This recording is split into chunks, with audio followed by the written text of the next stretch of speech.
Tá no ar o 4º episódio do Pode Bradar, que é o nosso podcast oficial da Defesa Civil do Estado do Rio de Janeiro e do Corpo de Bombeiros Militar também do Estado do Rio de Janeiro. Hoje, o nosso assunto é a Operação Verão. Operação Verão nas praias. E para isso, na minha frente aqui, nada menos do que o Coronel Verdini, que é o comandante do CBA 10 Atividades de Salvamento Marítimo, né? E também na minha frente aqui, o Tenente Ataíde, que é instrutor de longa data do nosso curso de salvamento no mar e também responsável também pela estruturação, né, dos postos em toda a orla aqui do estado do Rio de Janeiro. Então o assunto está repleto de orientações para você, banhista, que é civil, população, e também para você, bombeiro militar, que tem muitas dúvidas em relação ao que vai acontecer agora nessa Operação Verão. Coronel Verdini, seja muito bem-vindo. Tenente Ataíde, muito bem-vindo. Obrigado pelo convite. Eu sei que a agenda dos senhores está muito agitada, o verão está batendo na porta aí, mas acho que vai ser um momento importante da gente aqui conseguir trazer histórias, inspiração para os nossos bombeiros mais jovens também e muita informação, né, para a nossa população que muitas vezes acaba virando vítima, né, no mar de maneira desavisada. Comandante, como de praxe, né, pelo nosso aqui 4º episódio, as honras da casa, quando quiser, só pode bradar. Então, muito obrigado pelo convite, Contreiras. Obrigado pela oportunidade. Agradeço ao Ataíde, meu amigo aí de longas datas. Então, pode bradar. Vamos bradar. Que manda.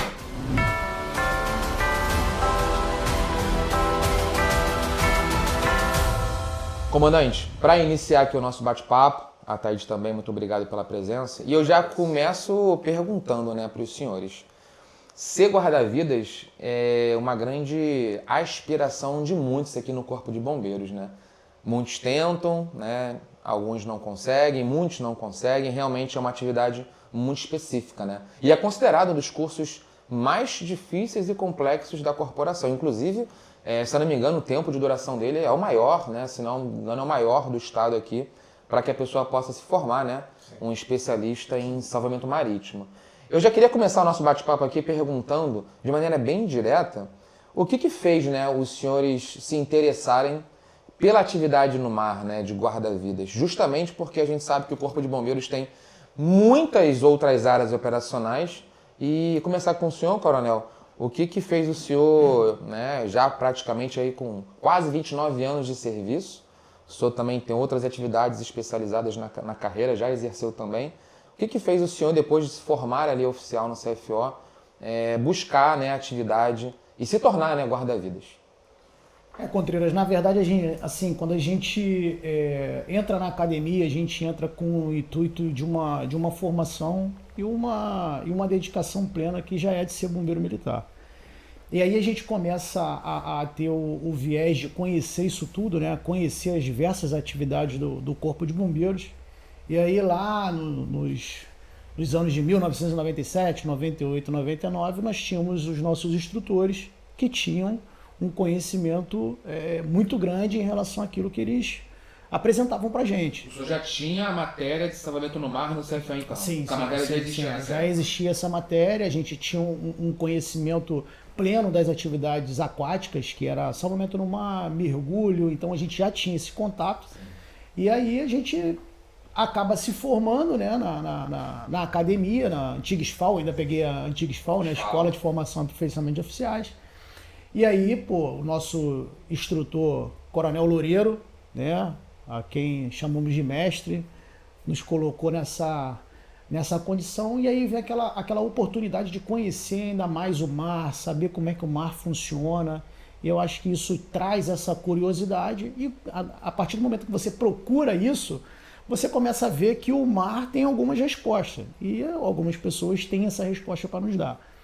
Então, a intenção foi sair da academia e realmente procurar o curso de salvamento no mar para entender como essa engrenagem toda funcionava. Então, assim, o Coronel Loureiro faz parte demais Inspirou o senhor? dessa condição, dessa inspiração, e daí a gente conseguiu trilhar o caminho e sair guarda-vidas. E foi o primeiro curso que o senhor, então... Foi o primeiro curso que eu me coloquei à disposição para fazer. É um curso realmente, um curso longo. A gente ainda tem essa formação, né, de ser o curso mais longo da corporação, aproximadamente 9 meses de curso. 9 meses de curso. Pega as 4 estações do ano, primavera, verão, outono e inverno. Então a gente vai aprender a lidar com as condições do mar nessas 4 estações. O público, que é muito diferenciado, né? Você tem ali o maior local do planeta frequentado por diversas camadas da sociedade, né? Diversas classes sociais. Então a gente tem essa condição universal. Então a gente também tem questão de quem vem de fora para conhecer. Então, assim, eu costumo dizer que é algo de Deus, ser bombeiro já é algo divino, né? E ser guarda-vida eu acho que é um propósito gigante. E aí eu acho que essa colocação aí me traz a ser o primeiro curso, me traz a fazer o primeiro curso e ser guarda-vidas. E a matéria, né, no curso de formação, acaba que a gente acaba se apaixonando, né? Sim. Né? Sim, a gente é muito jovem, né? Quando a gente entra, né, Conteiros? A gente fica naquela condição de ter um conhecimento muito grande. A gente, na nossa época, ainda não tinha essa questão da internet, né? Essa condição de ter internet, mostrar como a internet ia trabalhar, acesso fácil. A gente não tinha um acesso, exatamente. E aí quando você vê uma pessoa ali, né, que se propõe a fazer aquilo, mostrando a gente como é que faz, da forma que faz e que dá certo, você fala, pô. É a importância, né, do instrutor, né? Sim, o instrutor tem um papel não só de passar o conhecimento, mas também de inspirar detectar dentro daquele grupo quem são os futuros líderes, né? Os especialistas, aqueles que têm o destino, né? Que tem realmente habilidade para a coisa. Não. E ele tinha, né? Ele tinha, né? Thaís também essa visão, né? Ele tinha essa visão, ele tinha... Um grande abraço para o Coronel aí. Grande abraço. Aí também. Instrutor de quase todos nós. Quase todos nós, exatamente. E a Thaís, você tem quase 24 anos de serviço, né? Enfim, fechando aí 26. É muito importante, eu vejo que na comunicação social a gente atende muita demanda de imprensa e as pessoas têm muita curiosidade pelo que é o serviço do guarda-vidas na areia. Você pondo um posto ali, desde jovem, né? Você entrou muito jovem lá em 2002 e a ideia é realmente trazer os senhores aqui, falar um pouco também dos bastidores, como é que funciona esse dia a dia, que a gente sabe que não é fácil, né? Tá no posto lá, muitas vezes ali com seu companheiro em dupla, muita ocorrência simultânea, realmente. O verão traz uma dificuldade realmente a mais ali, um desafio a mais, né, para os nossos heróis. E eu queria saber de você, o que te trouxe, né? Qual foi a grande inspiração que te motivou a exercer a profissão de guarda-vidas? Então, Major, o meu início, né, no Corpo de Bombeiros teve um ponto muito peculiar, né? Eu ingressei em 2002 no curso externo, né? Foi curso que a gente entra para ser guarda-vidas, então é um curso destinado aos guarda-vidas e participei desse curso, né? Era aquele aluno ali bem mediano, né? Vamos dizer assim. Eu entrei com 18 anos. Na minha juventude eu era atleta de futebol, né? Joguei no Olaria, no Fluminense. Legal. E aí, enfim, resumindo a história, né? Perdi meu pai muito cedo, então me vi naquela obrigação de ajudar a família, de ajudar a mãe. E sem muita orientação, a gente tinha que fazer alguma coisa. Buscar um caminho, né? A minha realidade era né, dos meus amigos, né? Era ser paraquedista, era aquilo que a gente enxergava, né? Como o coronel disse, naquela época não existia a internet, não existia a informação, ela era difícil, né, pra gente. E eu fui por esse caminho, né? Comecei a tentar estudar, né? Fazer alguma coisa relacionada aos estudos, vendo concursos, aí fiz inúmeros concursos que não consegui êxito, e aí fiquei de frente com o concurso para guarda-vidas e para policial militar. Fui fazendo os dois certames e entrei fui chamado primeiro, né? Fui chamado primeiro no Corpo de Bombeiros e entrei para fazer o curso em 2002. E aí levei o curso ali. Nessa época existia uma premissa muito grande de CSMA ter uma reprovação grande, né? Um número grande de excluídos. Eu, por um motivo ou por outro, eu estava dessa barca, né? Vamos dizer assim. Conhecendo ali, né, como o coronel disse, os instrutores, os monitores, pessoas que a partir daquele contato fizeram diferença na minha vida, conhecendo a atividade, né, de perto, a diferença que o guarda-vida faz entre a vida e a morte do cidadão, eu me apaixonei pela atividade e fui excluído em 2002, fui para o quartel de fogo, né? Essa turma teve essa peculiaridade, a gente foi para o quartel de fogo e no ano seguinte, coisa de menos de 4 ou 5 meses de intervalo, eu voltei para fazer o curso interno em 2003. E aí não tem como falar desse momento sem lembrar do meu câmera, né? Subtenente Midon, que é o cara que logrou ali comigo essa labuta.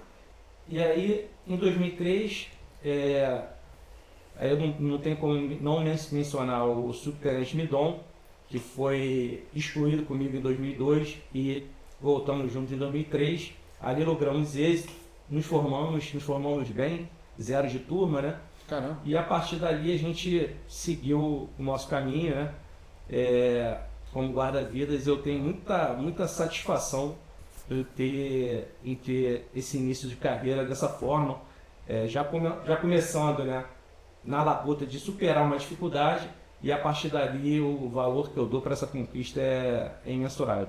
É surreal, né? A gente vê que Você imagina fazer isso 2 vezes, né?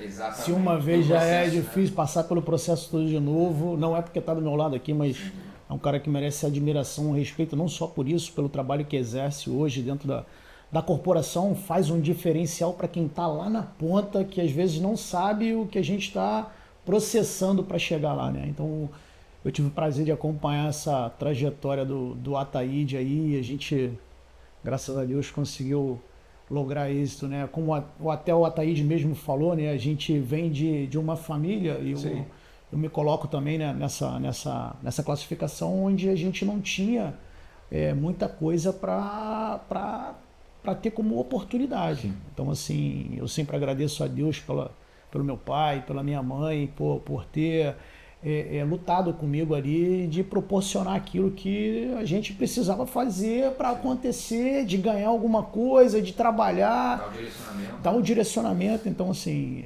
acho que a família, acho que mesmo você, né, perdendo seu pai muito cedo, sim, né, eu acho que a família, a gente pensando na responsabilidade familiar, eu acho que isso é de grande importância, né? Então...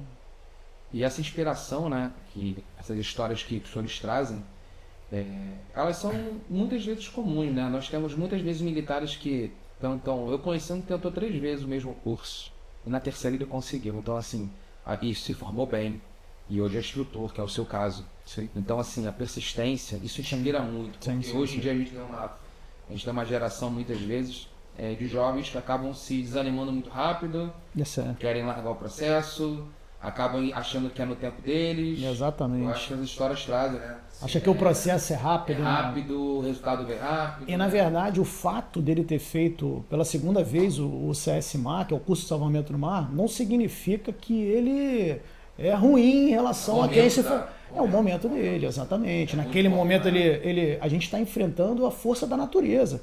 A gente, por mais instrução que a gente tenha, a gente está enfrentando a força da natureza, os caminhos que a natureza proporciona para a gente tentar desvendar aquele mistério momentâneo e tentar entrar no mar, que é o que a gente procura fazer. E a gente costuma ouvir, né, que se não é o único curso, mas um dos únicos que depende da natureza para acontecer a instrução muitas vezes, né? Porque o mar é imprevisível, né? Então até o plano de sessão, às vezes tem que mudar, as funções, né? Exato, o período do curso. Exato, né? Contreiras. Então realmente é uma atividade muito específica. Eu acho que a atividade, assim, não generalizando de uma forma, né? Mas a atividade de bombeiro, ela já é assim, né? Sim. É uma atividade muito específica. Então eu acho que a especificidade do guarda-vida, que a gente está falando hoje aqui, é uma especificidade assim como o curso de cães, né? Como outras áreas, combate a incêndio florestal, salvamento em altura, mergulhador. Então são coisas assim destinadas à atividade que realmente fazem a diferença, né? Sim. Tem diferenciação. E a corporação permite, né, que a gente tenha esse espaço. Exato. Graças a Deus. Todas Exato. as áreas. Alguns tentam, vão ver que a água, o mar não é a realidade, Exato. e entendem que não é, né? Às vezes entendem geneticamente também, ali historicamente, e aí buscam as atividades, né? Isso é importante. Bem, falando de Operação Verão, né? Acho que é importante trazer esse testemunho dos senhores aqui, mas a gente está muito curioso com a Operação Verão, né? A gente todo ano sabe que a gente tem um número muito alto, né, de salvamentos no mar e são concentrados nesses 3 meses de verão. Então eu queria direcionar aqui a próxima pergunta para o senhor, coronel, justamente porque tanto para os nossos guarda-vidas, né, tanto para os nossos banhistas e turistas que vão estar na praia, o que a gente pode esperar da Operação Verão desse ano, né? Queria começar com o senhor falando sobre isso. O que a gente tem, né, de previsão? O que é a Operação Verão? Porque muitas pessoas vêm, né, lá em Copacabana, muitas vezes quando tem uma cerimônia lá. Que diferença acontece na praia? O que a gente pode aguardar? De que maneira a corporação, o Corpo de Bombeiros se prepara para esse momento aí, que vai até final de março? Na verdade, Contreiras, a gente tem a percepção que nesse período, né, que é o período de verão, que compreende de dezembro a março, é o período que a gente tem uma concentração muito maior na orla, na praia propriamente dito. E aí a gente não pode sequer esquecer que, além do guarda-vida, a gente tem um conjunto do salvamento aquático, né? Que é o salvamento marítimo. São os marítimos que trabalham, os famosos QBMP-8, que dão esse suporte operacional ao guarda-vida, os operadores de embarcações de resgate, que estão com guarda-vidas e são guarda-vidas ali, então todo mundo trabalhando no mesmo propósito em relação à atividade marítima. Os médicos do nosso CRA, né, do nosso centro, em relação à recuperação de afogados. Então a gente tem um conjunto muito grande. Então quando a gente fala de Operação Verão, primeiramente a gente não pode deixar de agradecer ao nosso secretário, Coronel Tarciso, e ao nosso chefe do Estado-Maior-Geral, Coronel Sarmento, por proporcionar uma atividade, proporcionar um lastro muito grande daquilo que a gente pode utilizar para salvaguardar as praias. É um grande reforço. Sim, com certeza. Um reforço que eles nos proporcionam, né, para que a gente consiga... Sim, ou de material, ou de pessoal, ou de apoio logístico. Então, estar nessa condição e saber que eles vão proporcionar isso, a gente indiretamente está salvaguardando a orla carioca sem problema nenhum, né? A gente tem os nossos problemas operacionais, como qualquer curso operacional, mas a gente tem um viés de salvamento e operacional muito grande, justamente por aquilo que eu te falei, pelos marítimos trabalharem com a gente, pelo guarda-vida, pelo operador, pelo médico, pelo técnico, se juntam com um único propósito para fazer isso, né? Estruturalmente, assim, em que o banhista que vai na praia, por exemplo, percebe, existe realmente ali um reforço de contingente, um reforço de equipamentos, existe esse planejamento, o CBA 10 faz isso em algum momento, para quando chega dezembro ter esse reforço? Sim, na verdade, esses caras aí são responsáveis por fazer esse catálogo das atividades que a gente vai ter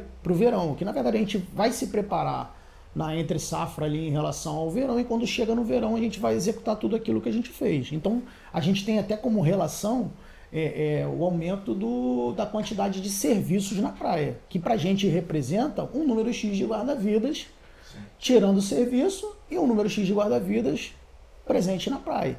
Então o nosso secretário e o nosso chefe do Estado-Maior-Geral proporcionou isso esse ano no maior número da história. Mais de 5 mil vagas para a gente ter a operacionalidade durante esse projeto, que é de dezembro a março. Então, o que representa 5 mil vagas? Representa 5 mil serviços, 5 mil bombeiros a mais trabalhando na atividade de salvamento marítimo. Ou técnico, ou médico, ou marítimo, ou operador, ou guarda-vida. Então, assim, é um ganho gigantesco, a gente não pode deixar de falar nisso. E quando a gente fala da Operação Verão, os olhos do mundo estão voltados para a Operação Verão, né? Muito turismo, muito turismo. A Calor atrai muito, né, os turistas. Tanto de dentro do país, sim, que a gente tem muitos estados que exatamente, praia, né, se interessam por praia, Como também tem estrangeiros, né? A gente tem visto muitos estrangeiros, né? Sul-americanos. Sim, sim. Tem aumentado bastante, né? Então... Agora, de praia, né? Assim, eu fico pensando também, já voltando aqui para o Ataíde, a Operação Verão estruturalmente é um grande reforço, mas na cabeça do guarda-vidas está na praia lá, né? Que está naquela escala dele ali, que tem um grande conhecimento, né, do posto onde ele trabalha. Ele já até decorou, né, os pontos mais críticos ali. Ele acaba criando, né, uma simbiose, né? Exatamente. Com o pessoal que está ali, né? Isso é muito legal porque ele domina como ninguém, né, aquela área, né? Isso que é legal dos guarda-vidas ali, ter aquela frequência naquele mesmo ponto. O que muda na Operação Verão, na cabeça do guarda-vidas, né? Que existe algum comportamento dele que ele tem que reforçar? Existe alguma frequência dos banhistas diferente? O que muda no ar, né, que se respira na praia nesses 3 meses? Então, Major, a chegada do verão ela é guardada, né, pelo guarda-vida de forma ansiosa, né? Os mais antigos ficam ansiosos. Querem trabalhar. O cara está lá há 28 anos, o guarda-vida está lá trabalhando há 28 anos e com a chegada do verão ele fica ansioso. A praia muda, a atmosfera muda, o preparo, né, para esse período muda. Então, é uma série de pequenas ações ali que vai tornando esse momento muito particular, né? O guarda-vida é um militar, como o senhor falou, desaquartelado. Então, ele domina aquele ambiente ali, aquele pedaço de praia, de forma completa. Como ninguém. Ele é um solucionador de problemas de fato. Hoje em dia nem se compara, né, antigamente, mas se ele precisar do apoio de um supervisor de praia, de um oficial de dia, não vai chegar em 2, 3 minutos, né? Demora um pouco. Então, assim, ele sabe dessa atmosfera, ele tem que dominar aquele ambiente ali por completo, né? Os apoios vão chegar, mas obviamente que a primeira resposta É o tomador de decisão ele vai ter que ali, exatamente. decidir o que faz. Exatamente. E até prever, né? Prever muitas das coisas com antecedência. Por diversas vezes o guarda-vida às 7h30 da manhã ele está pedindo reforço, mal começou o dia, mal tem frequência, mas ele sabe que naquele dia, por conta de inúmeras circunstâncias locais ali, seja na frequência diferente, seja no movimento ali do mar. Uma festa próxima. Ônibus de turismo que chegou no início da manhã, assim, uma madrugada na estrada, né? Os problemas que a gente enfrenta. Ele já sabe o que vai acontecer meio-dia, 11 horas da manhã, quando a maré começar a baixar, vai dar mais socorro. Então, a atenção do guarda-vida nesse período, ela fica à flor da pele, porque é um momento importante, é um momento que assim, como tomada de decisão, algumas coisas são feitas de forma diferente, como, por exemplo, autorizar o militar a ativar o posto antes do horário. Perfeito. Ou seja, olha o nível de dedicação, né? Esse militar ele vai direto para o posto, ele não passa no quartel, ele não se alimenta ali. Ele recebe o material. Seja, ele recebe a alimentação no posto para ele suporte, né? Poder colocar ali a sinalização dele com a preocupação em salvaguardar aquela população ali local que vai se banhar no posto dele. E cria uma relação quase que familiar, né? Sim. É difícil de tirar ele do posto. Exatamente. Eu sou do posto 3, hoje você vai tirar serviço no posto 5, não, posto 5 não, eu sou do 3. É uma relação próxima, né? Até os banhistas e os barqueiros acabam conhecendo, né? Cadê fulano de tal? Não sei o quê. Tem uma situação interessante com relação a isso, coronel, que quando eu fiquei um tempo como escalante, né, do 2º Gemar, a convite do Major Gaziglia, que hoje é subcomandante, que eu pedi autonomia para ele para fazer algumas modificações diárias, né, para os bombeiros mais novos, né, os recém-chegados, os recrutas, né. Por quê? Porque a gente achava importante o militar ter experiência nos diversos cenários que a nossa praia tem, porque são diferentes dos locais, né, tanto com relação ao público em si, quanto com relação à parte de geografia mesmo, né? O quebra-mar ele vai trabalhar na praia, ele vai trabalhar na pedra, ele vai fazer socorro com embarcação no meio da reserva, ele vai estar sozinho, então a atenção dele tem que ser diferente. Então, na época, né, hoje em dia eles entendem, mas na época muitos não gostavam, porque ele era de posto tal, você não é de posto nenhum, bombeiro, vai trabalhar onde tiver que trabalhar. Onde tiver que trabalhar. Mas para o crescimento profissional deles é Acabam importante. entendendo que Sim, essa sim. experiência em outras áreas também é importante. É importante até falar, o Ataíde sabe muito bem disso, que a gente vai comentar, é que eles, muitas das vezes, né, as praças que estão ali, muito mais contato no seu dia a dia, eles são os tomadores de decisão. Então eles estão ali tomando decisões assim inacreditáveis. São os comandantes das São os operações comandantes, deles mesmos. exatamente, ao ponto de um militar desse fazer um acionamento de um helicóptero, onde a gente tem um trabalho brilhante do grupamento de operações aéreas, Importante, né? que apoia o serviço de guarda-vida com os nossos guarda-vidas e com os guarda-vidas que eram nossos e passam a ter as operações aéreas no sangue. Então, viram tripulantes operacionais e exercem essa atividade de... a gente costuma dizer que não é nem mais o apoio operacional, né? É a operação propriamente dita. Então, a gente tem o grupamento de operações aéreas, Integrado, né? o centro de embarcações de resgate com as motos aquáticas, com os nossos, com toda aquela infraestrutura que a gente tem. Então hoje a gente consegue fazer isso de uma forma assim plena E em relação ao inclusive apoio. durante o verão, eu lembro, não sei se já não vai ter, mas a gente tinha até o reforço de alguns barcos infláveis de resgate na Rússia. Eles saíram da Serra, né, da coordenadoria, para apoiar, né? Exatamente. Porque sabe que muita gente não sabe, mas existe um estudo que os senhores fazem, né? Técnico, né? Sites especializados que mostram períodos, vento, Ele acabou de maré, falar, né? maré, isso aí. Tudo isso aí vai... Vazante de canal, se o canal está enchendo, se está vazando, de que forma isso, qual o horário que isso vai acontecer. Essa previsibilidade que ele faz 7h30 da manhã é um estudo realmente. Ele já sabe que Pouca nesse gente período. conhece, exatamente. A questão que a gente vê muito nas redes sociais, identificar uma vala, né, que é a corrente de retorno para quem não conhece, é até muito difícil. A gente que não é guarda-vidas, quando olha, ou vê do barco mais mexido, a gente não entende. Agora, o guarda-vidas da praia sabe certinho que ali tem uma vala, que a cor às vezes é diferente de uma praia para outra cor muda, né? E se ele estiver no posto ali durante muitos anos, ele sabe até a hora a vala vai abrir, que hora a vala vai fechar, que vai mudar de lugar. Importante. É bem técnico, né? Não é só nadar, não. E a gente vê só o externo, né? Exatamente. A gente vê a vibração, a parte física, a parte técnica do nado, seja com, né, nado com braçada mesmo, com o resto, né, como a gente fala, os materiais, seja né, os materiais. Sim. Enfim, mas tem um estudo técnico por trás disso, né? Sim, com certeza. Um raciocínio muito grande, um trabalho de preparação, né? Uma coisa que você vai lá no início da praia, né? Quando você está caminhando de manhã ali, né? E é um aprendizado diário também, né, Major? A experiência, eu costumo dizer que o guarda-vida mesmo, o curso de guarda-vida, ele te dá uma chancela para trabalhar com guarda-vida, né? Você vira guarda-vida mesmo trabalhando com guarda-vida. Mas a vida vai te ensinar ali depois formado, né?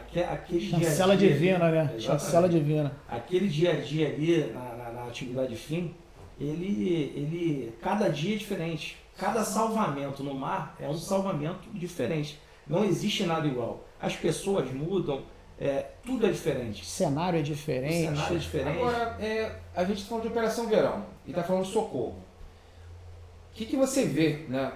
Pode enumerar 2 ou 3 comportamentos mais comuns do teu dia a dia, né? De todos os anos que você passou na ponta ali nos postos de guarda-vidas. Quais são os comportamentos mais comuns que você vê assim, que você poderia enumerar, que provocam os afogamentos, né? Em relação ao comportamento humano? Porque eu deixo um trabalho enorme de prevenção, né? Vou falar aqui um pouquinho depois, mas o trabalho de prevenção é enorme. Mas mesmo assim, a população muitas vezes não colabora, né? E acaba virando vítima. Então, o que você vê assim? O que é mais comum que o banhista desavisado faz, né? Que acaba se afogando? Major, assim, o banhista desavisado é até complicado da gente falar essa frase, né? Porque como o senhor mesmo disse, hoje em dia a gente tem inúmeros locais de prevenção, né? Tanto de avisos, né? De avisos, tanto midiáticos. Aí tudo bem, a pessoa não teve acesso. Aí a pessoa chega na praia, passa por um posto nosso, tá lá o banner lá com explicações. Aí o banhista desce na areia, para na frente da placa ou da bandeira vermelha. Ele está vendo aquela bandeira, aquela placa lá. Tem muito aviso, né? Aí o guarda-vida vai e conversa com ele. E muitas das vezes o guarda-vida vai ter que fazer o salvamento dessa pessoa que ele fez essa prevenção. Então, o desconhecimento é um problema, né? O desconhecimento é um problema. a falta de respeito, né? Com relação... É maior, né, o desrespeito. Com certeza. É muito grande também. E aí, para citar um exemplo, né, que fica simples de entender, a gente tem um roncador, né? O roncador é um pedaço de pedra onde as pessoas pescam, que a gente interdita, a gente bota a placa avisando sobre o perigo, e ainda assim a gente tem inúmeras histórias ali de pessoas que Se afogaram, caíram da pedra. Exatamente. Então, aí adiciona isso o álcool, né? Tá muito isso a ainda, bebida, né? enfim, a praia é um ambiente extremamente antagônico, né? A praia nos remete alegria, né? Felicidade, férias escolares, e o nosso ponto de vista é totalmente contrário, né? A praia é um ambiente extremamente perigoso, não só a praia, todo meio líquido, né? Seja uma represa, seja uma cachoeira, seja uma piscina, né? Então todo meio líquido é um meio de extremo perigo. Então o nosso trabalho diário é evitar que as pessoas morram, e isso precisa ficar bem claro para a gente alcançar mais efetivamente essa prevenção que a gente tanto tenta. Eu vejo que as pessoas têm muito acesso hoje, né? Rede social, Sim. né? Mas acho que a cultura, no brasileiro em geral, é uma cultura que não é uma cultura prevencionista, né? Parece que a pessoa só começa a realmente acreditar quando acontece do lado dela alguma coisa. Ou com a família, com ela mesma. Ou quando vê um afogamento, né? Realmente E ali se acontecer, afogou. e aí starta, né? Exatamente. Então, eu digo que é um trabalho persistente, né? Sim. Os guarda-vidas fazem, que é fundamental. Que se não tiver persistência também, obviamente, o número aumentaria, né? Agora, a gente está falando aqui de números, né? De pessoas que desrespeitam, né? Pessoas muitas vezes que têm um aviso, mas acabam negligenciando a segurança dela e da própria família. E aí eu não sei se o senhor tem, mas eu queria uma informação. Tem algum perfil, coronel? Alguma coisa assim? Qual é a quantidade, qual é a prevalência das pessoas que se afogam? A gente tem alguma coisa nesse sentido? Homem, mulher, idoso, criança, jovem? O que na prática, assim, no dia a dia? Eu sei que é bastante distribuído, né? A gente tem de tudo, mas o que os senhores veem assim no dia a dia em relação a esse perfil? Existe um perfil ou não existe? E também queria aproveitar e deixar essa pergunta. A gente tem inúmeras praias no estado, né? Sim. Falando aqui lá do sul, né? Paraty, Angra, lá para cima, Exatamente. norte, noroeste do estado, enfim, também tem praias. A gente tem assim um ranking, a gente pode falar em estatísticas quais são as praias geralmente de número maior, ou quais que são mais perigosas. Você pode fazer um resumo assim desse perfil, né? Geográfico, né, digamos, das praias e das vítimas também. Sim, a gente ultimamente tem feito, né, um aprofundamento nas estatísticas, né? Então dentro do CBA marítimo a gente está tentando melhorar isso a cada dia. A gente até anotou aqui, fez algumas anotações em relação ao que a gente tem, mas a gente tem aí 80% dos nossos salvamentos são salvamentos dos próprios cariocas, né? São dos desavisados, os moradores do Rio de Janeiro, da cidade do Rio de Janeiro. Porque olha como é engraçado, ao mesmo tempo que você tem a cidade do Rio de Janeiro frequentando a praia na Zona Sul, quem mora mais distante da praia não tem, de repente, a condição de chegar na Zona Sul para tomar banho ou chegar na Zona Sudoeste agora, né? Para mora mais distante, não tem tanto conhecimento do mar. E foi o que o Ataíde falou, a praia nos remete ao quê? Alegria, divertimento, descontração. Então são pessoas desavisadas em pleno 2025. Então, e assim, às vezes muito mais desrespeitosas do que desavisadas. Exatamente. Então a gente tem esse percentual muito grande. Então 80%, 20% a gente tem fora do Rio de Janeiro, então a gente tem uma estrutura também grande, e dentro desses 20% que a gente está fora do Rio de Janeiro, a gente tem um percentual, né, anotado de Minas Gerais, São Paulo, Goiânia e Distrito Federal. Então são os que mais trazem a estatística para a gente em relação ao salvamento, né? Ao salvamento propriamente dito. É legal porque assim, é até difícil da gente imaginar, porque fazer uma pesquisa dessa é muito difícil. Não é fácil. Não é fácil. Tá na água, para anotar é complicado, é um socorro, dois socorros simultâneos. Quando a gente fala daquele apoio, né? O marítimo, de repente o marítimo está numa condição que a embarcação dele não está operando, então o Marítimo está na areia ajudando a gente a anotar. É um esforço, assim, a Operação Verão, foi como o Ataíde falou mesmo, é esperado pela gente durante o ano todo.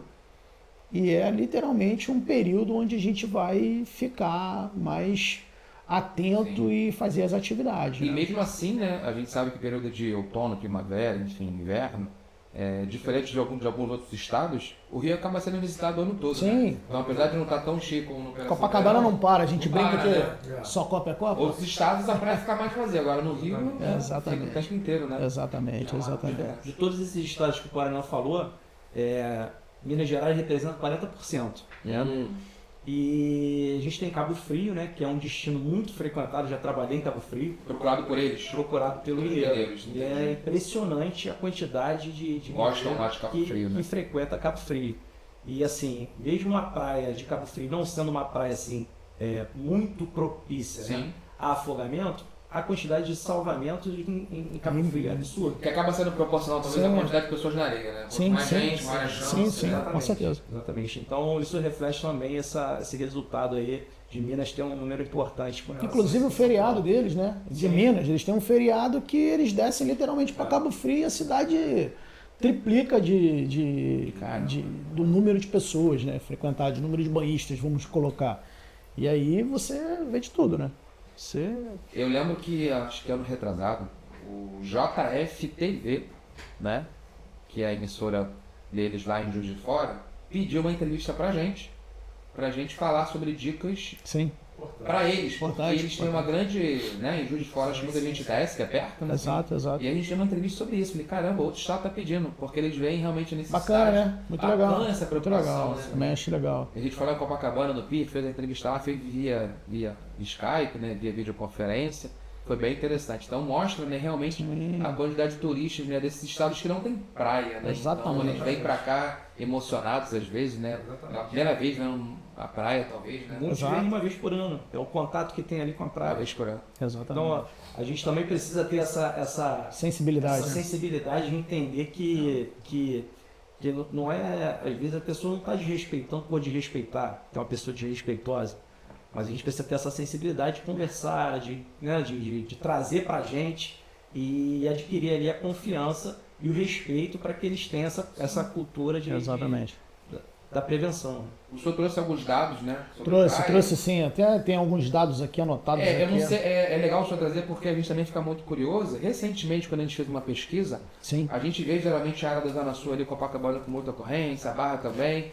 Mas muitas pessoas falam também que as praias da região oceânica tem uma topografia um pouco mais perigosa. Qual é a diferença, assim? Eu queria que o senhor pudesse passar qual é a diferença básica entre essas praias e os números, né? Se eles se refletem ou não, ser mais perigoso ou não do que o outro, né? Na verdade, a praia ela representa uma classificação, né? A gente tem algumas classificações de praias, né? Alguns tipos de praia, né? Praias de tombo, praias dissipativas, então os famosos remansos. Então a gente tem uma classificação em relação à praia. E essa classificação, ela pra gente é importante porque ela determina a quantidade de onda, o número de banhistas que vão frequentar ali por ser mais tranquilo, ou por estar mais agitado, ou ser mais protegido. Então aquela falsa impressão que eu estou do lado da pedra, não tem onda e eu estou mais protegido. Mas é um acesso mais rápido para se chegar no fundo. Tipo de apoio, né, coronel? Tipo de apoio. Tipo de embarcação que a gente vai empregar para determinada região. Então isso tudo para a gente é muito importante e realmente é estudado. A gente estuda isso. Existem pessoas no CBA10, a qual eu tenho aqui a grata satisfação de estar com eles. Então eles são pessoas que já passaram na ponta, ou ainda passam na ponta, mas conseguem fazer essa leitura junto com quem está na ponta, porque já passaram por lá, e determinar exatamente isso. O que a gente vai usar amanhã? Amanhã a gente tem uma condição de mar na praia tal, dessa forma. E isso muda muito rápido. Se você pegar uma classificação de praia, você tem um modelo de praia na Barra da Tijuca e no Recreio de Bandeirantes o outro completamente diferente. São riscos diferentes. Completamente diferentes, associado a tudo isso, ao desconhecimento, a não ver a praia, a não ter um contato direto com o mar. Uma grande mistura de perigos, né? Que pode transformar o passeio de alguém em uma Exatamente. Exatamente. Aí Major, o senhor vê, né? Por exemplo, a praia de Botafogo, né? De Flamengo ali, aquela região. Ali Flamengo, Botafogo. É uma região que dificilmente entra ondulação ali, dificilmente tem ondas ali. E aquela peculiaridade daquela praia ali é de não ter onda. Porém, o perigo está ali. E para o guarda-vida que está trabalhando ali, fica mais difícil, né, entre aspas, porque todos são potenciais afogados, né? Seja no mal súbito, seja uma criança que perde o pé, seja alguém que está nadando porque está se sentindo mais confiante e não sabe nadar, né? Achando que está nadando ali, quando vai botar o pé no chão, cadê o chão? Não tem chão, e aí ela afunda. Então todos ali são pessoas que podem se afogar na visão do guarda-vida. É diferente de uma praia que tem aqueles locais de perigo com a vala, como o canto de pedra. Então assim, o bombeiro que trabalha nessa região, ele também está ligado ali, está observando todo mundo, mas tem os pontos focais ali de perigo maior. Então assim, com relação ao número de salvamentos, né, e praia, a gente tem a praia de Copacabana, que é uma praia que a frequência não acaba nunca. Turismo demais. Né? Acaba o verão, acaba o carnaval e continua a frequência. Não muda nada. Exatamente. Aí tem a Barra da Tijuca também, que está sendo um segundo ponto, né, de turismo, também que está cheio de hotel. Então a Barra da Tijuca tem alguns pontos, frequência também o ano todo. Hotel, né? Posto 3 e posto 11 Posto específico. 3, posto 11, os grandes modais, né? Os novos pontos de BRT, por exemplo, no Recreio, trouxe um impacto gigantesco. As ônibus novas, né? Pro 9, pro 10, pro 12. Aumentou muito, né? Ficou mais fácil de chegar na praia. É mais fácil de chegar na praia. Exatamente. E aí Então, você tem tudo impacta, né? mais volume. E ele já falou isso. Primeiro Ipanema, Copacabana, e aí depois você vem Barra da Tijuca e enfim. É o que a gente tem na cidade, maior concentração, né? Exato. Recreio. Exato. É muito comum. Se a gente seguir um pouquinho mais, a gente vai para a Praia do Forte. Sim. Em Cabo Frio, e se a gente for um pouquinho mais distante, a gente tem em Paraty o posto do Caixadaço, que é uma estatística grande turismo em relação também, ao né? turismo. Exatamente, em relação ao turismo.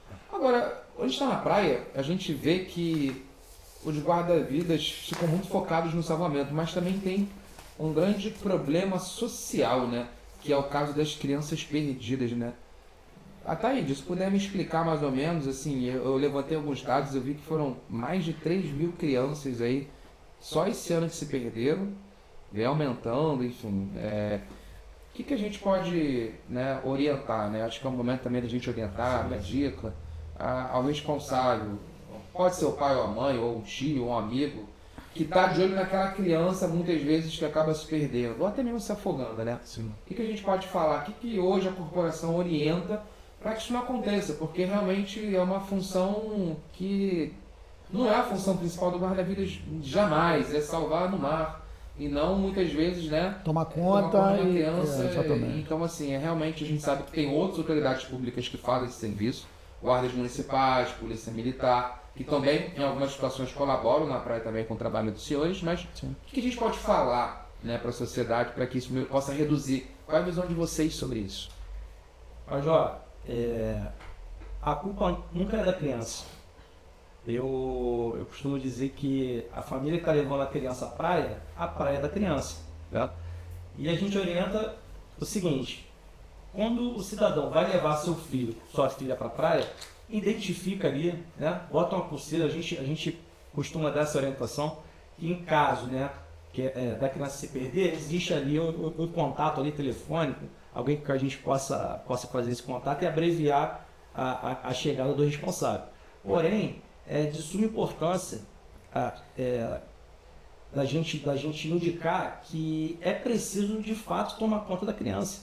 Se o senhor leva seu filho para a praia, o senhor tem que ficar com ele o tempo todo. A praia praia dele. Não é ficar de olho nele, é ficar ao lado dele, é ficar a um braço de distância dele. Exatamente. E assim, dificilmente o senhor vai perder seu filho ali, sua filha. Né?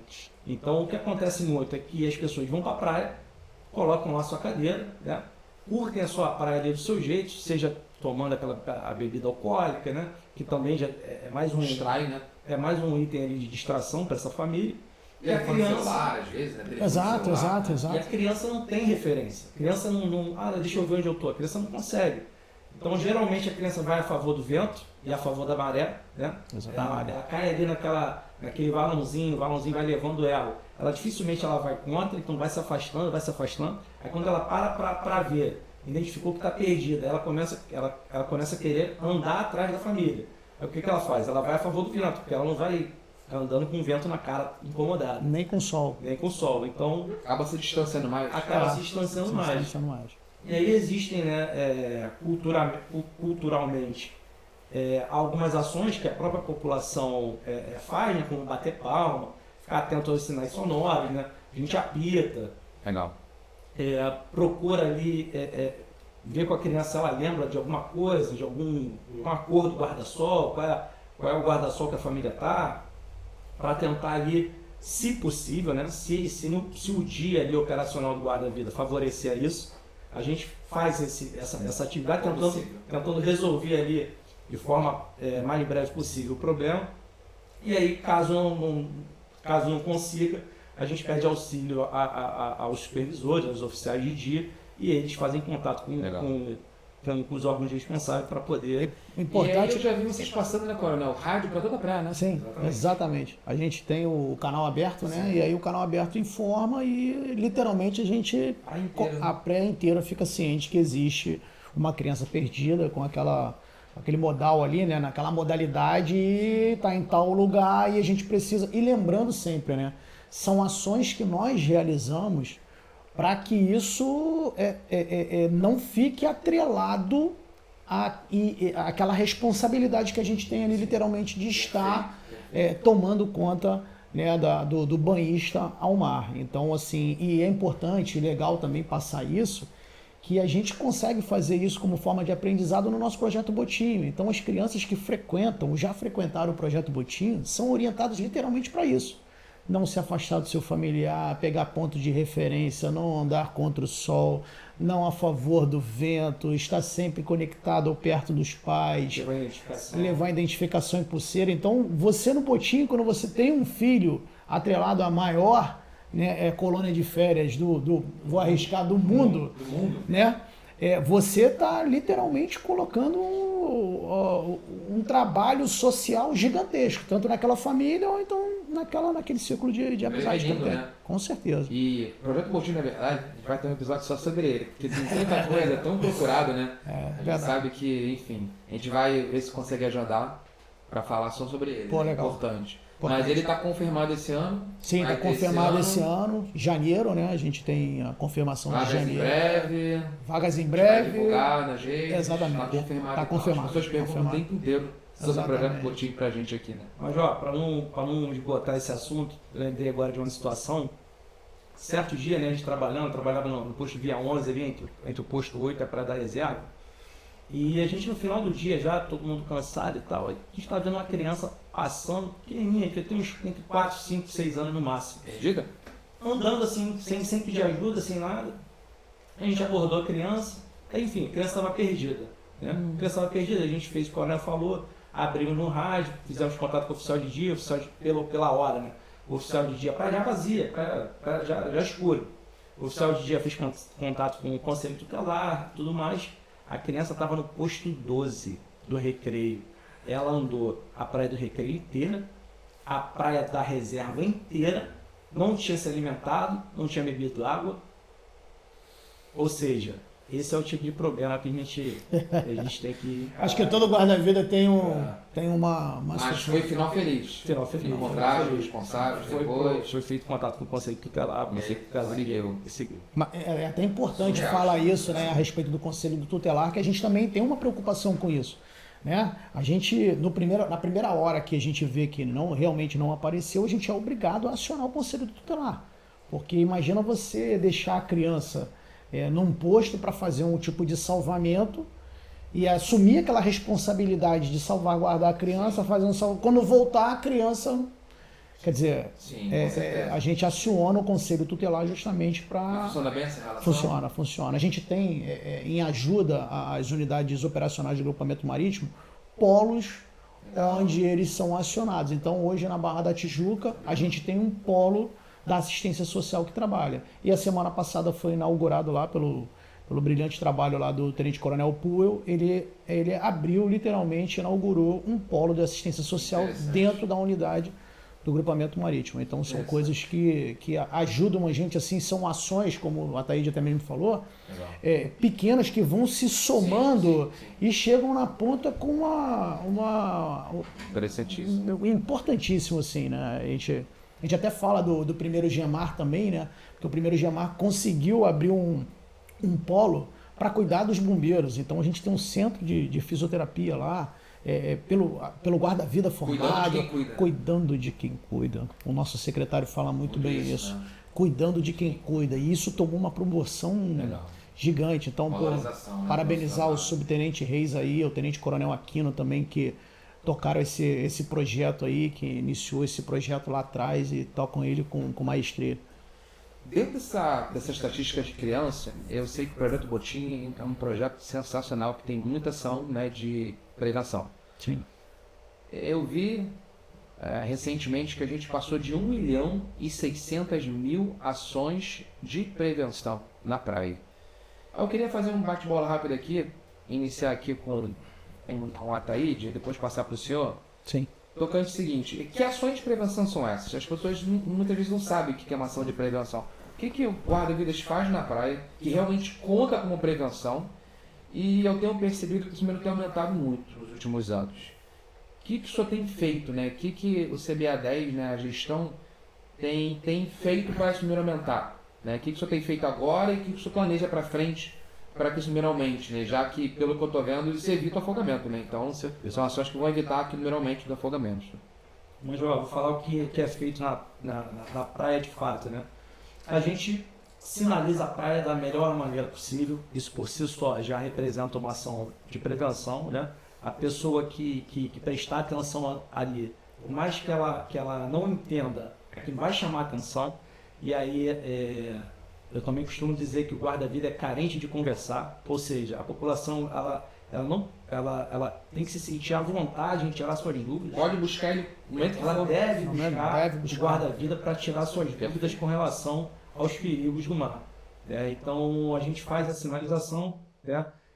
A gente usa a prevenção por meio de apito, né? Sonoro, e isso funciona bastante. A gente usa motos aquáticas, né? A gente tem uma navegação preventiva, né? Que é uma navegação ali de beira, que ajuda muito, né? Faz um alerta verbal às vezes. Exato. Se o senhor olhar, né, um dia de verão com um mar pequeno, o senhor vai ver que é um mundo de gente na água. Então, aquele guarda-vida que está ali trabalhando de fato, ele não consegue atingir de forma plena todas aquelas pessoas. Então, a moto aquática ela nos possibilita de forma pontual ali, que chama atenção, né? O operador ele vai ali em pé, vai apitando, ele volta. Então, é muito mais rápido e ajuda de forma imensurável assim, na prevenção nas praias. Legal. E assim, a gente, além do que o Ataíde está falando, a gente tem a ajuda do próprio grupamento de operações aéreas em relação à patrulha. Né? A gente trabalha fomentando com o grupamento de operações aéreas e o GEMAR para que esse revezamento seja um revezamento contínuo, enquanto as motos aquáticas estão fazendo esse trabalho, o helicóptero está literalmente na base. Quando a moto aquática vai abastecer, o helicóptero vai.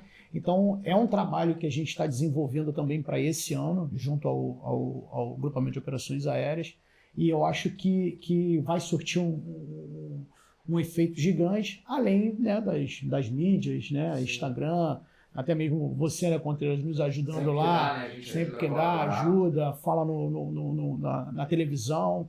E a gente está tentando implementar esse ano, e até agradecer a Tenente Coronel Evelyn, que é da Coordenadoria de Veículos Aéreos Não Tripulados, né, os famosos drones. Sim, a gente está implementando esse ano, depois dessa formatura que a gente vai ter agora do curso. A gente vai implementar no GEMAR, no CBA10, as buscas sendo executadas por esses militares guarda-vidas cursados que farão e desenvolverão esse processo de literalmente informar o banhista o que fazer. Então a gente tem drones hoje Então, agradecer a Tenente Coronel Evelyn pela oportunidade, que é um trabalho dela. Mensagens sonoras, de, né, também, divulgar isso. Então, isso é um trabalho e ela aceitou essa ideia com a gente e acho que vai ser de grande valia para o nosso verão. Fora o trabalho que é feito nos ônibus, né? De excursão. Exato. Escolas também. O ônibus para na rua e aí os guardas entram no ônibus. Antes de desembarcar, Antes de desembarcar, eles abordam. faz uma palestra ali rápida. Exatamente. E geralmente os ônibus eles sempre ficam nos piores locais das praias, né? Assim, os locais perigosos. Então, todo comando ali de cada unidade, prevendo isso, já faz um serviço ali preventivo, são militares escolhidos ali a dedo, e fazem esse tipo de trabalho, chegando mais cedo, 4 horas da manhã. Os militares ficam ali onde os ônibus param, já entram nos ônibus, fazem a sua pequena palestra, e isso também faz um efeito gigantesco, muito positivo, porque a gente já traz aquele público ali para o nosso lado, né? A gente conversa e sempre dá certo. Então isso tem ajudado bastante. E também tem militares que fazem as palestras nas escolas. Exato. sobre prevenção. O ano todo. Agenda, visita a escola, vai falar, trabalho contínuo. Trabalho contínuo. Então isso também representa atingir, né, mais pessoas e principalmente o público ali jovem, que estatisticamente é o nosso maior público ali de salvamento. A gente não quer fazer o salvamento. A gente está lá para fazer qualquer tipo de salvamento. O ideal é que a gente faça a prevenção, e essa prevenção seja suficiente para o banhista tomar seu banho de forma segura e a gente não precisar de curtir a praia, né? Salvá-lo, né? É Exatamente. um trabalho que é quase que pegando no braço e levando, né? Exatamente. É uma ação educativa, né? Exatamente. E na prática, né? Se a gente tivesse ali um trabalho de base educacional, Sim. melhor nem precisaria, né? Sim. Então é um papel que a gente é muito persistente. Eu vejo que os bombeiros ficam realmente ali o tempo inteiro, né? Mas infelizmente mesmo assim, né? Muitos às vezes respeitam e acabam tendo desafogamentos. Isso é verdade. Operação Verão 2025-2026. E aí, comando, é uma curiosidade minha, acho que de todos que estão assistindo aqui, a gente tem, pelo que eu estou ouvindo aí de spoiler, então só confirma ou não os spoilers, mas a gente tem 2 novidades. Eu queria conhecer um pouquinho rapidamente aqui. Os trailers, que parece que estão sendo entregues agora para os guarda-vidas, são estruturas, né? Queria entender um pouco melhor sobre isso. E também a grande reinauguração, né, que está prevista aí, enfim, para os próximos momentos aí, do 2º Gemar, né? Que é tão conhecido, né? Lá na Barra da Tijuca, né? Que eu acho que quartel referência, a sede do curso, se tem unidade de escola, o que né? vai ter lá de diferente, qual é a mudança que o banhista vai ver quando olhar o Gemar novo. O que a gente pode falar sobre isso? Na verdade, eu não sou bobo, né? Não vou dar mole, mas eu trouxe o Ataíde também para explicar isso, porque o Ataíde, ele é o criador desse projeto em relação ao trailer. Legal. Então, essa ideia surge de uma conversa, ele está aqui para explicar, assim como essa reestruturação completa do grupamento marítimo através do nosso comandante-geral. Então, assim, eu não quero ser leviano e falar alguma coisa estando com o cara aqui do meu lado, mas eu acho que o Ataíde ele vai poder passar melhor. Como eu disse para você, o Ataíde hoje representa aquele cara que está na areia, que veio da areia e está há muito tempo na areia e literalmente sabe o que está falando, tanto na parte estrutural e operacional do guarda-vida, do salvamento marítimo como um todo, né? Então, vou ficar bem à vontade de deixar o Ataíde falar e sentir à vontade. Então, Major, na prática, o que acontecia? A gente tinha inúmeros postos ativados que o guarda-vida não tinha infraestrutura nenhuma. Ele chegava num certo ponto da praia com o seu material, com a sua mochila, e era aquilo que ele tinha. Ou seja, ele tinha que prover o banheiro dele, o local para o apoio ali para almoçar. Ele não tinha nenhum tipo de estrutura com relação a isso. E eu, por ser arquiteto, né, de formação, eu sempre fiquei incomodado, né, com essa questão. E aí já de um longo tempo eu venho trabalhando em cima dos postes de madeira, dos postes intermediários. A gente conseguiu alguns postos importantes, né, como na Barra da Tijuca, em Copacabana também na época das Olimpíadas, no posto 2,5 no posto 4, no 4,5. Só que o número de postes sem estrutura continuava muito alto. E aí a gente partia para a questão de licitar o posto. E sempre foi uma dificuldade muito grande, porque o Estado ele não é dono daquele pedaço de terra, né? E isso é fundamental para a gente poder seguir com o processo licitatório, né, de obra. E o Coronel Renan, né, o Coronel Renan, que trabalha com o chefe de Estado-Maior-Geral hoje, ele até aí disse a gente fizer um trailer, como trailer de acampamento e tal. Eu a princípio fiquei meio receoso, Coronel. Trailer é praia, né? É maresia, vai estragar rápido e tal. E ele ficou fomentando aquilo ali, até que no momento que eu comecei a rascunhar, a desenhar, eu falei, pô, cara, o Coronel tem razão. O Coronel tem razão. Uma coisa móvel, que a gente vai colocar na viatura e vai levar para onde a gente quiser levar, uma coisa pequena, que tenha um mínimo ali para o bombeiro ter um serviço digno. Dignidade, né? O bombeiro estar abrigado com 180 graus de visão para prejudicar a operacionalidade, tá? Ter um banheiro para fazer suas necessidades e ter essa comodidade do deslocamento. Ou seja, se eu precisar levar, é claro que cada unidade vai tratar da logística. Né? Exatamente. Eu não estou aqui para poder dizer o que cada unidade vai fazer, mas existe essa possibilidade. Se o comandante ali quiser levar o posto todo dia e retornar à base para poder fazer uma manutenção preventiva, ele consegue levar. Então, a gente começou a trabalhar, né, em cima disso, e aí eu acho importante citar a subtenente Borges e subtenente Lab, que são militares que sempre apoiaram sobre essa conquista, né? E ali trabalhamos em cima disso para poder fazer acontecer e, graças a Deus, deu certo, né? É inédito, né? É inédito. É inédito. Não existe. No Brasil. No Brasil não existe. No Brasil. Ele foi desenvolvido por nós, né? Foi desenvolvido por nós. A gente fez uma visita nas fábricas. Foi feito todo um trabalho para até o mercado, né, conseguir disputar aquela licitação. Sim. E hoje a gente materializou isso, né? Outros estados já compraram, né? Outros estados estão interessados. Então é uma conquista muito grande. E já vai para a operação esse verão.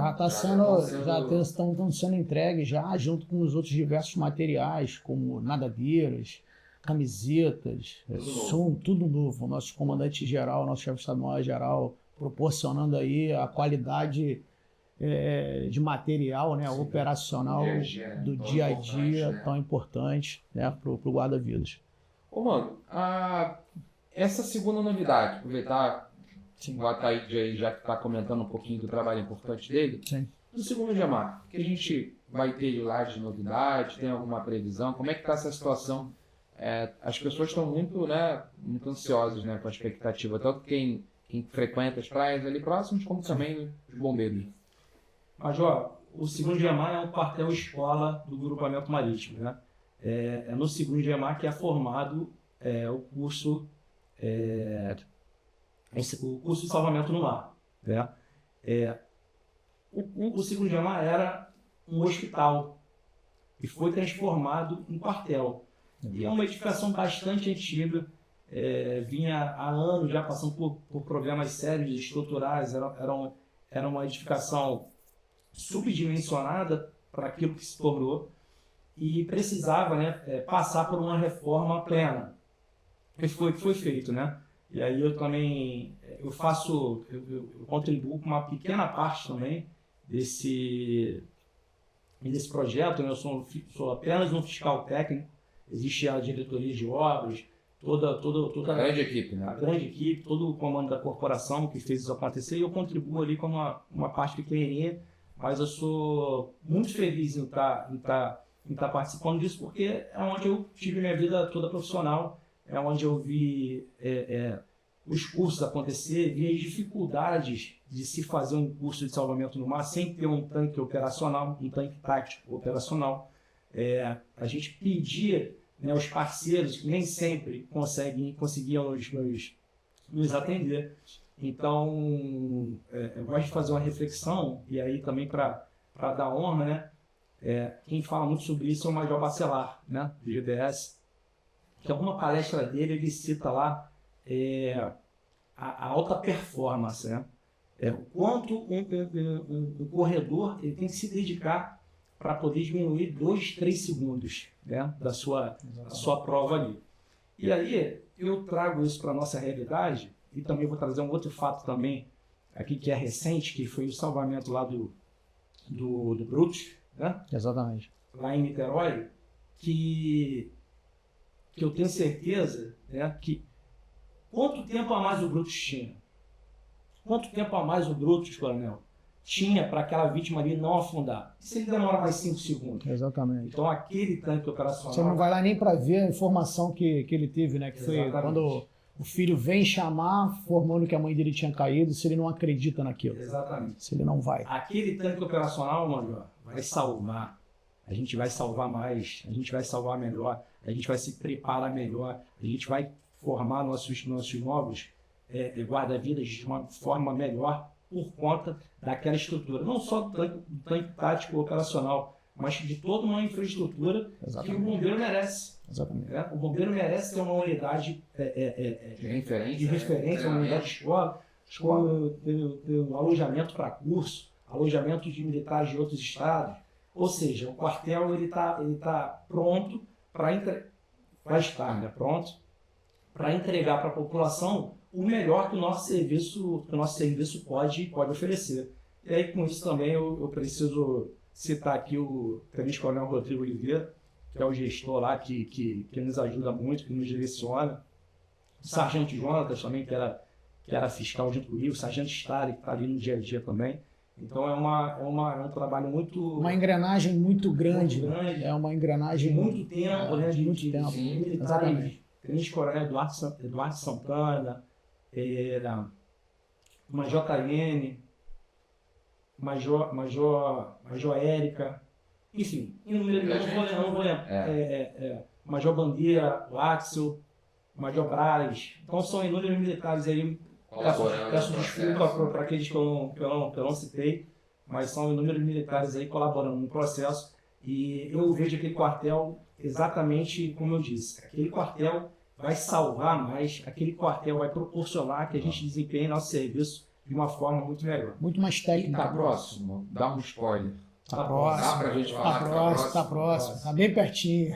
Esse verão, Então, esse verão, Deus quiser. o Gemar vai estar lá. Se Deus quiser. sensacional, vai ser histórico. Bem, nos direcionando agora para o final do nosso bate-papo, é muito assunto, né? Se deixar. Faz 3, 4 episódios, vamos fazer que é importante. Legal. Fazer quanto mais serviço, melhor, né? Para a população. Eu queria que os senhores pudessem, né, adiante. Esse ano foram mais de 19 mil salvamentos. Né? Sim. Ano passado, mais de 25 mil, enfim, é um número muito grande, né? De pessoas que se afogam por ano aqui no estado. Sim. E que são os consequentes salvamentos, né, pelos nossos guarda-vidas, né, pelos senhores. Queria que, eu sei que os senhores têm quase 3 décadas, né, de trabalho, deixar, né, aproveitar esse momento final agora, e primeiramente agradecer a presença. Não, a gente que agradece, eu agradeço demais. É uma honra, eu sei que a honra é correria, nossa, às vezes nada. é muito difícil, mas acho que isso aqui, como você me Esse é um processo vamos importante. salvar vidas, né, com essas informações aqui. Com certeza. Queria que os senhores trouxessem, começando aqui pela Ataíde, alguma história, né, que passou já por algum perrengue, alguma história difícil que tenha marcado, que tenha inspirado, que possa estar inspirando também, né, novos jovens que sonham em ser bombeiro, que sonham em ser guarda-vidas, na atividade da praia, né, e contar essa história pra gente e já ficar à vontade para deixar uma mensagem para quem está vendo a gente aqui. Major, não tem como eu pensar. Eu tenho várias histórias que eu lembro com muito carinho, histórias do início da minha carreira, histórias de vários momentos diferentes e muito presentes, né? Mas não tem como falar de uma história sem comentar o salvamento ao qual eu fui promovido por ato de bravura, né? E aí não é só pela história do salvamento, é por todo o contexto ali, que eu vou contar de forma bem rápida, que originou, né? E aí, mandar um beijo para minha esposa, né? Que foi quem iniciou isso tudo. Manda aqui o nome aqui. Cara, um beijo, te amo. Mas às 3h30 da manhã, estava eu dormindo, e a minha esposa me acordou porque estava mexendo no telefone, ela tinha acabado de parar de trabalhar, vendo os filmes lá pelo telefone, e eu com uma sensibilidade muito grande à luz, eu acordei 3h30 da manhã, ia acordar às 5 para fazer atividade física, acordei daquele jeito, sabe que pô, tem acorda, vendo esse negócio aqui e tal. Poderia brigar, poderia reclamar, poderia ficar ali meia hora discutindo e tal. Levantei, meti a mão no telefone, era 3h30, exatamente, 3h30, era a hora. Levantei, meti a mão no telefone e falei, pô, vou tomar meu banho e vou fazer minha atividade física agora que eu não vou conseguir dormir. E aí tomei meu banho, fui pra praia, né, parei ali no posto 10 do Recreio, ali no CBA 10, parei minha moto ali e fui pra praia pra fazer minha corrida. Eu sempre ia pro lado esquerdo, sentido Barra, porque meu sogro morava nos prédios. Aí eu sempre tirava foto, cadê o senhor? Não tá caminhando, eu tô aqui correndo, para incentivar o meu sogro. E nesse dia alguma coisa, eu falei, não, vou lá no posto 12, e vou voltar. E aí estava escuro ainda, né? O mar tinha um tamanho, ali no Recreio, estava escuro, e eu comecei a correr, fone de ouvido, né, tênis, correndo pela calçadão, aquela penumbra não estava claro, estava na pandemia ainda também. E aí eu vi uma coisa no mar, mas muito longe, eu, pô, surfista essa hora, estava tão longe que eu não conseguia identificar se era um pedaço de isopor ou se era uma pessoa. Eu estou correndo, mas com aquilo na cabeça, né? Aí passando pelos quiosques, perdi o visual, mas olhava, correndo, procurando e tal, aí sumia, eu tô correndo.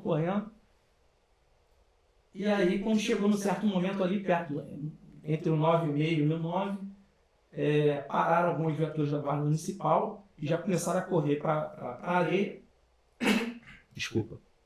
E aí, nesse momento eu olhei para o mar e vi de novo, consegui identificar. Aí parei a corrida, prestei atenção, aí passou uma onda grande, aí eu vi um cabelo, né? Vi assim, um cabelo, um cabelo grande, né?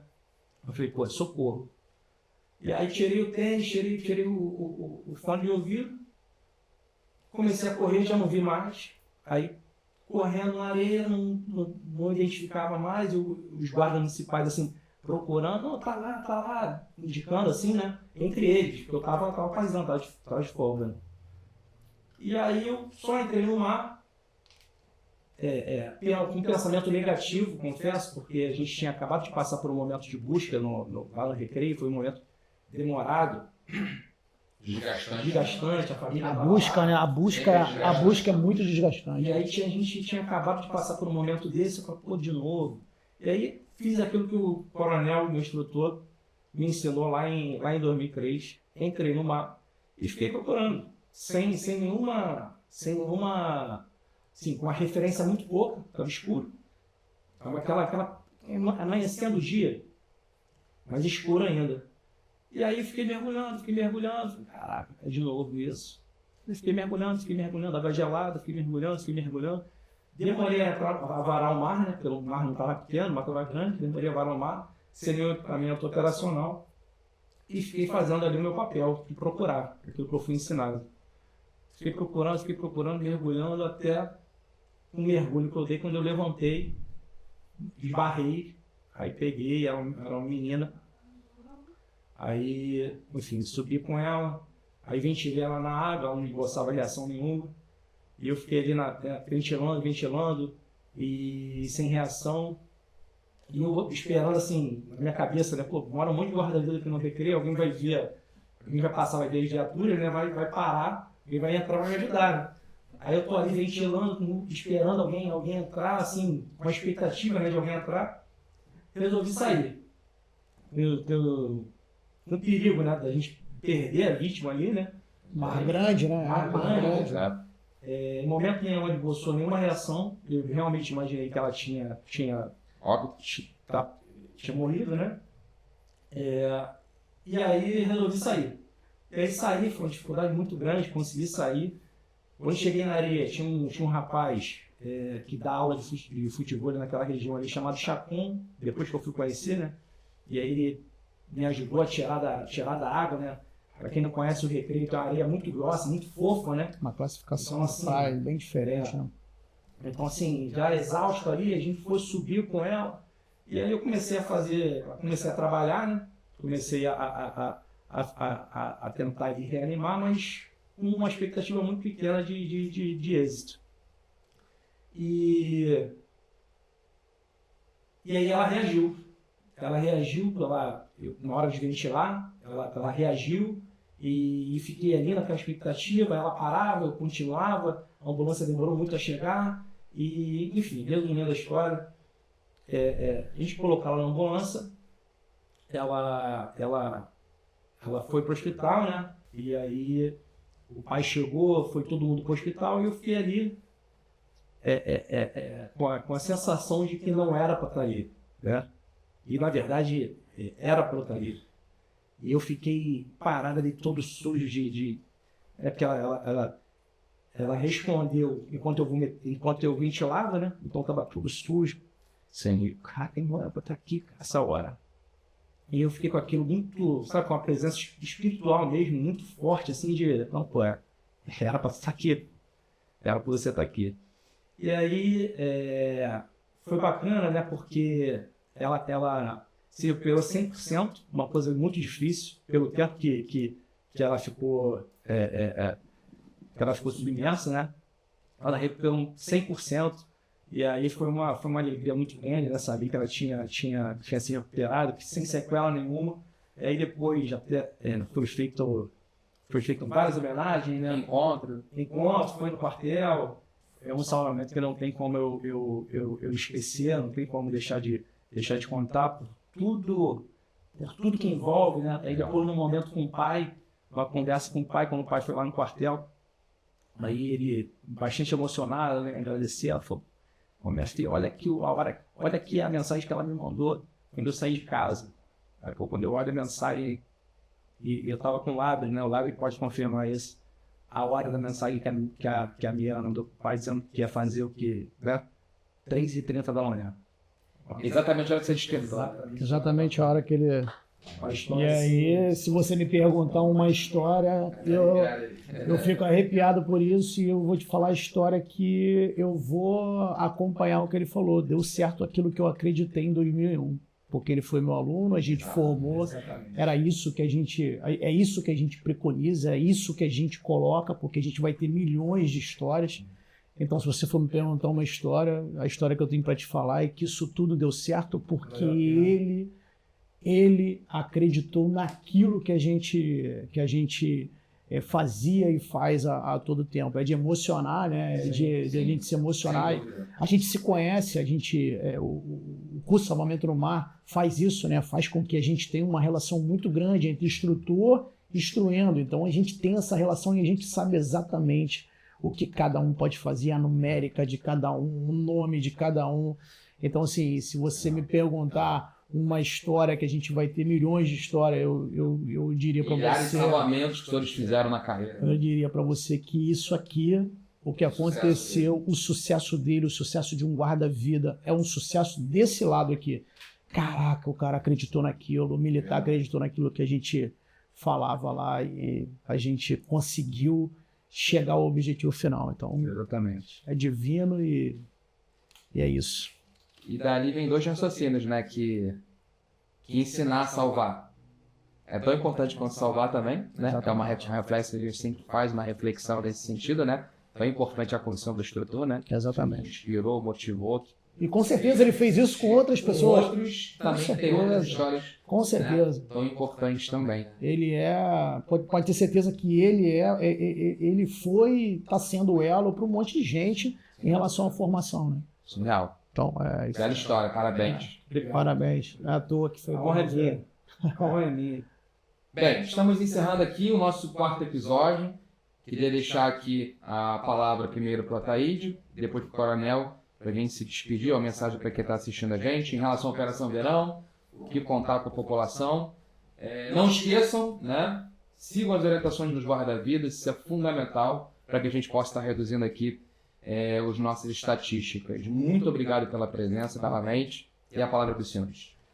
Mas eu quero agradecer a oportunidade, para mim é uma honra muito grande estar aqui.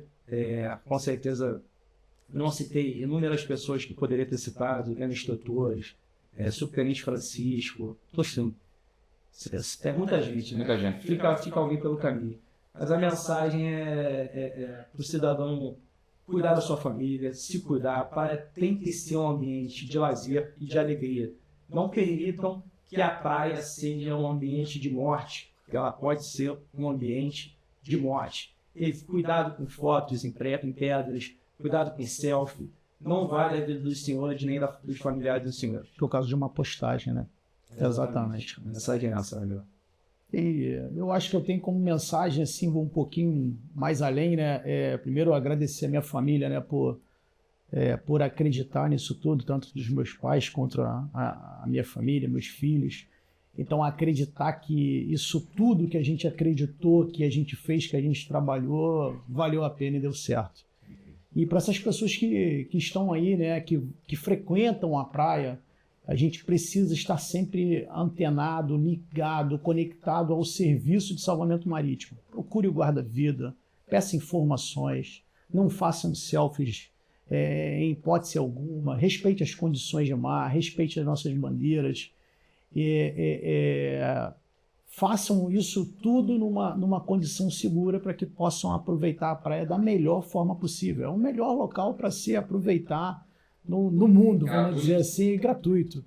E dizer que para o jovem que a gente precisa acreditar. A gente precisa acreditar nos nossos sonhos e em tudo aquilo que a gente coloca como objetivo na vida. Então, você tem o seu, eu tenho o meu, ele tem o dele. E se cada um acreditar e fizer um pouquinho, a gente não transforma o mundo como um todo, mas transforma aquele pedacinho, aquela sociedade, aquele espaço que a gente vive. E aí a gente não poderia deixar de citar, né? A qualquer hora, em qualquer tempo, em qualquer mar. Esse é o lema. Gemar. Fica aí a mensagem. Muito obrigado, comandante. E até a próxima. Não percam.